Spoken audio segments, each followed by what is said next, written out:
ಪ್ರವಾದಿ ಮೊಹಮ್ಮದ್ ಪೈಗಂಬರರ 1500ನೇ ಜಯಂತ್ಯೋತ್ಸವ ಕಾರ್ಯಕ್ರಮ ನೆರಗಲ್ ಪಟ್ಟಣದಲ್ಲಿ ವಿಜೃಂಭಣೆಯಿಂದ ನಡೆಯಿತು. Muslim Naujawan trust committee, Markaz ಹಾಗೂ ಅಂಜುಮನ್ ಇಸ್ಲಾಂ ಕಮಿಟಿ ನೆರೆಗಲ್ ಇವರ ಸಹಯೋಗದೊಂದಿಗೆ ಈದ್ ಮಿಲಾದ್ ಕಾರ್ಯಕ್ರಮ ದಿನಾಂಕ 9/9/2025 ಮಂಗಳವಾರ ಬೆಳಗ್ಗೆ 11:30ಕ್ಕೆ ಕಾರ್ಯಕ್ರಮ ವಿಜೃಂಭಣೆಯಿಂದ ನೆರೆಗಲ್ ಪಟ್ಟಣದ ಶಾದಿ ಮಹಲ್ನಲ್ಲಿ ನಡೆಯಿತು. ಕುರಾನ್ ಪಠಣ ಇಮಾಮ್ ಹುಸೇನ್ ಹಳ್ಳಿಕೇರಿ ಇವರಿಂದ ಕುರಾನ್ ಪಠಣ ಮಾಡಿದ್ರು. ಪ್ರಾರ್ಥನೆ ಸೈಫುಲ್ಲಾ ಮುಲ್ಲಾ ಪ್ರಾರ್ಥನೆ. ದಿವ್ಯ ಸಾನ್ನಿಧ್ಯ ಶಟಸ್ಥಳ ಬ್ರಹ್ಮ ಶ್ರೀ ಮಲ್ಲಿಕಾರ್ಜುನ ಶಿವಾಚಾರ್ಯ ಮಹಾಸ್ವಾಮಿಗಳು ವಹಿಸಿದ್ರು ಹಾಗೂ ನೆರೆಗಲ್ ಹಜರತ್ ಮಂಜೂರು ಹುಸೇನ್ ಶಾವಲಿ ನೆರೆಗಲ್ ದರ್ಗಾ ಶರಣರು ಸಾನ್ನಿಧ್ಯ ವಹಿಸಿದ್ರು. ಅಧ್ಯಕ್ಷತೆ ಮಾನ್ಯ ಶ್ರೀ ಜೆಎಸ್ ಪಾಟೀಲ್ ಜನಪ್ರಿಯ ಶಾಸಕರು ಮತ್ತು ಖನಿಜ ಅಭಿವೃದ್ಧಿ ನಿಗಮ ಅಧ್ಯಕ್ಷರು ಕರ್ನಾಟಕ ರಾಜ್ಯ ವಹಿಸಿದ್ರು. ಗೌರವ ಅಧ್ಯಕ್ಷತೆ ಜನಾಬ್ ಫಕ್ರುಸಾಬ್ ಬಾರ್ ರೇವಡಿಗಾರ್ ಅಂಜುಮನ್ ಇಸ್ಲಾಂ ಕಮಿಟಿ ಅಧ್ಯಕ್ಷರು ನೆರೆಗಲ್ ಇವರು ವಹಿಸಿದ್ರು. ಉದ್ಘಾಟಕರಾಗಿ ಸನ್ಮಾನ್ಯ ಶ್ರೀ ಸಲೀಂ ಅಹಮದ್, ಮಾನ್ಯ ಮುಖ್ಯ ಸಂಚೇತಕರು ವಿಧಾನ ಪರಿಷತ್ ಕರ್ನಾಟಕ ಸರ್ಕಾರ ಇವರು ವಹಿಸಿದ್ರು. ವಿಶೇಷ ಉಪನ್ಯಾಸಕರು ಹಜರತ್ ಮೌಲಾನಾ ಅಬ್ದುಲ್ ವಹಾಬಸಾಬ್ ಖಾಜಿ ಉಪನ್ಯಾಸ ನೀಡಿದರು. ಈ ಕಾರ್ಯಕ್ರಮದಲ್ಲಿ Muslim Naujawan trust committee Markaz ಅಧ್ಯಕ್ಷರು ಮತ್ತು ಉಪಾಧ್ಯಕ್ಷರು, ಸರ್ವ ಸದಸ್ಯರು ಹಾಗೂ ಅಂಜುಮನ್ ಇಸ್ಲಾಂ ಕಮಿಟಿ ಅಧ್ಯಕ್ಷರು, ಸರ್ವ ಸದಸ್ಯರು, ಗಣ್ಯಮಾನ್ಯರು ಹಾಗೂ ಸಾರ್ವಜನಿಕರು, ಪತ್ರಕರ್ತರು ಭಾಗವಹಿಸಿದ್ರು. ವರದಿ HVET ಕನಕ ಟಿವಿ ಗಜೇಂದ್ರಗಡ.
ಇವೆಲ್ಲ ಕಾರ್ಯಕ್ರಮಗಳನ್ನ ಇವತ್ತು ನಿಮ್ಗೆ ಸರ್ಕಾರ ಕೊಡ್ತಾ ಇದೆ.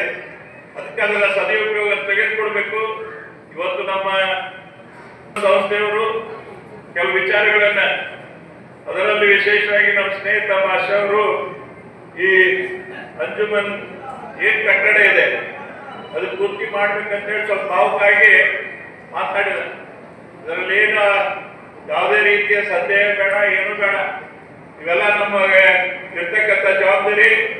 ಅದನ್ನ ಯಾವುದೇ ಪರಿಸ್ಥಿತಿಯಲ್ಲಿ ಅದಕ್ಕೆ ಹಂತವಾಗಿ ದುಡ್ಡು ಕೊಟ್ಟು ಅವಕ್ಕೆ ನಾನು ಈ ಶಾದಿ ಮಲ್ಲದ ಪೂರ್ಣಗೊಳಿಸುವಂತ ಒಂದು ವ್ಯವಸ್ಥೆ ಮಾಡಿಕೊಡ್ತೀನಿ ಅನ್ನೋ ಮಾತು ನಾನು ಈ ಸಂದರ್ಭದಲ್ಲಿ ತಮ್ಮೆಲ್ಲರಿಗೆ ಹೇಳಿ ಮತ್ತು ಕೆಲವು ವಿಚಾರಗಳನ್ನೇ ಇಲ್ಲಿ ನಮ್ಮ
ಇನ್ನೊಂದು